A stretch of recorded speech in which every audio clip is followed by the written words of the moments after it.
Okay, and then 1 John chapter 4 verse 20, this whole concept of, not of hating brothers, he's developing it as a clarion call for holiness in his little book.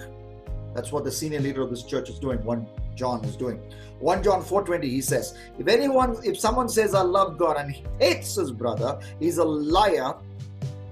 If someone says I love God, again, if someone says I'm saved, because loving God or knowing God is salvation, according to Revelation, John 17 and verse 3. If someone says I love God and hates his brother, he's a liar. For the one who does not love his brother whom he has seen cannot love God whom he has not seen. Now, we have heard this verse being quoted, but I want you to see the context. The context is a clarion call for holiness. If you claim to be a believer, you have to live holy. That's what this verse is passage is teaching. And otherwise, you can't even be called as a believer. You're a murderer.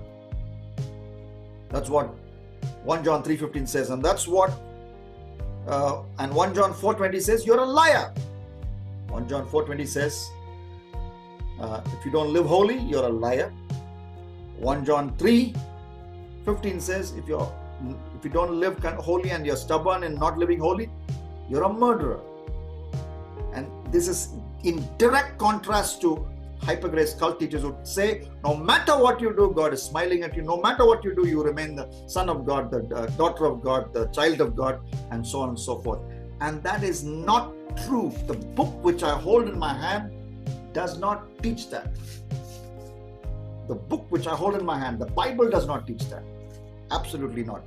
So 1 John 3:15 says, if you don't live holy, that is, in this context, hate your brother, though you call yourself a believer, okay, though you are a believer, in other words, it doesn't matter, okay, both categories are the same to me, whether you call yourself a believer or whether you're really a believer, okay, Armenian Calvinism, okay, not big difference there in this context, okay, you are a murderer, 1 John 3:15, and 1 John 4:20, you are a liar. And in fact, these are terms deliberately chosen because these are violations of the 10 commandments, the moral laws of the 10 commandments, which is applicable. Ceremonial laws don't apply, including the Sabbath law doesn't apply, because Sabbath law basically says we must take rest, allot a day of the week for rest.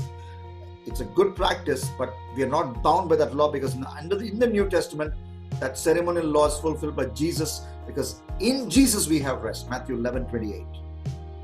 But the moral law, no false testimony, no murder, no adultery, all that we need to follow. Okay? Enabled by the grace of God, having been saved out of gratitude. Okay, and then the fourth call for holiness.